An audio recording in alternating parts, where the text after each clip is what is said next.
to cover her completely with fresh, fragrant mogra flowers. It was as if the heavens had rained those flowers. Baba has his ways. Then a year passed. Carl sent these words from my daughter. My mummy, may Baba bless you for all you have done to place me in this position I am now.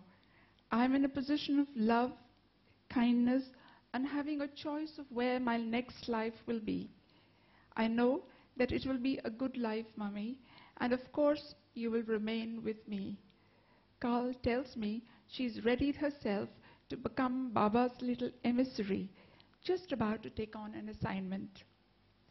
With my guardian angel in Baba's care, my life has turned around. For every positive thing that happens in my life, I know she's there pleading my case to Baba.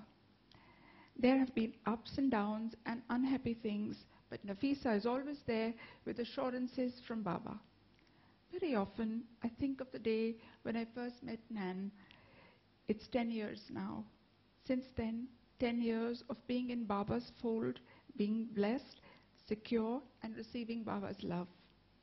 Coming to Baba, I think, was, in a way, preparing me for the loss I was to suffer. Losing a child is a parent's worst nightmare, and one questions why they have to go before us. But like so many others, the loss becomes a window to Baba's kingdom of love. I do miss my child, but almost instantly I am reminded of the happy place she is in, and I am relieved for her and grateful for the connection made with Baba. With Baba by my side, I celebrate my daughter's life and not mourn her loss. Thank you.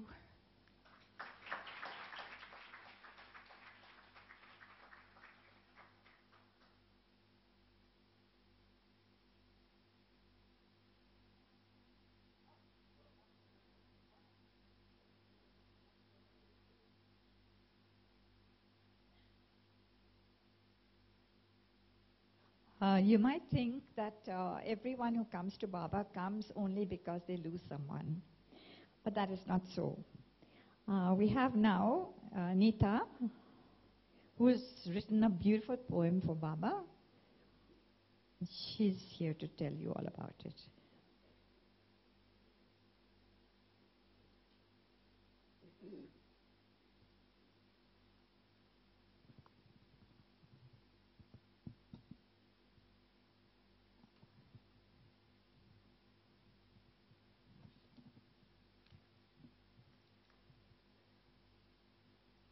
Jai Baba.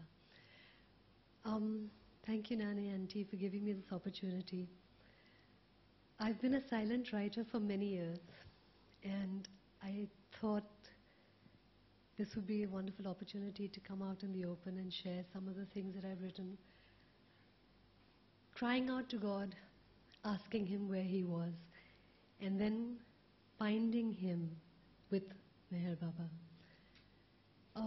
So while my heart goes out to people who have lost, I came here because I found. And I found the love that I've been looking for a very, very long time. And like everyone has been saying today, that it can't get more simple than this. Just being in the love of God.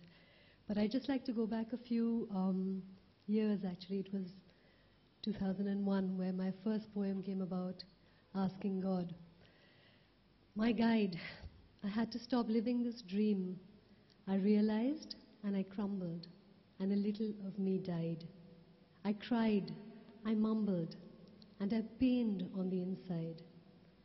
I sighed, I fumbled, with the time I let bide. I tried, mine jumbled, as I lay on the bedside. Surprised, I stumbled through the haze against the tide. Reality chides, and I grumbled, away from everyone I tried to hide. Where was my guide as I ambled and gazed alone into the sunset by the seaside? And in those days of spiritual shopping, we went around looking for God, trying to find Him, and all throughout we knew He was with us, because in the days that I would meditate with the different people that we had got together with, the experience was wonderful, but this one image used to come to my mind, the one on your left, or your right. And it resembled somebody I was very, very close to, somebody who I connected with. I felt a great deep connect with somebody who I felt very dearly about, but it didn't make sense. This was 7, 8 years ago. I didn't know who Meher Baba was, but this photograph would keep coming to my mind when I meditated. And when Cyrus showed it to me just a couple of years ago, I said, that is the one. Who is, how, where? So he's found me before I did, but as we all know. There was hope in the times that I was looking, and one of the poems that came out at that time was, Dear God in heaven above, help me clearly to get rid of all the sorrow and pain, help instead replacing it with the hope of morrow. Let it come in the form of an unending sea with its deep-rooted connection with me. Let it come in the form of a gushing river that washes yesterday off me.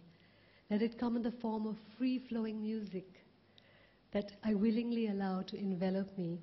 Let it come in the form of dance and movement that finds its expression within me. Let it come in the form of magical hues of color, filling the crevices left behind in me. And I kept searching and wondering, when is that day going to be when I will feel the love that everyone talks about? I was young, and when people said, you have to know how to love people, I said, how is that possible? I'm fighting with this one, I'm angry with that one. What love are you talking about? Which love did you attach that supreme and divine love to? Very hard to understand. But coming to Baba with the help of Nan Auntie's book, with the help of my friend Zia, who would tell me, come for the readings, it's all right, whenever you want, whenever you're ready. It was a year that the readings were right next to my home, but the day it went from Zia's home to somebody else's, I was there. And the minute I walked in, stepped in with my right leg, and everyone said, Jai Baba, I just felt that I had come home. It took me a little while to understand that, but I didn't think I could feel the love. As all of that was happening and unfolding in the couple of years that have, the last couple of years, I've been writing because that's the only way I could express myself. And I began to write about the wonderment that I started feeling, the amazement about beauty around me. And one of the poems that I did write was called Sun Chaser, Venus Watcher, Dream Catcher. When the sun sits softly on your shoulder and the wind does a shuffle in your hair, when all around you is the air that you breathe, the one that you and I share, when life seems part circle, unspent, and darkness takes on a new hue, when northern Venus and the great Orion are the guiding lights that lead you, when love appears to be an elusive dream and the only naked sound you hear is the silence of your own scream along with the whisper of a silver tear. 'Tis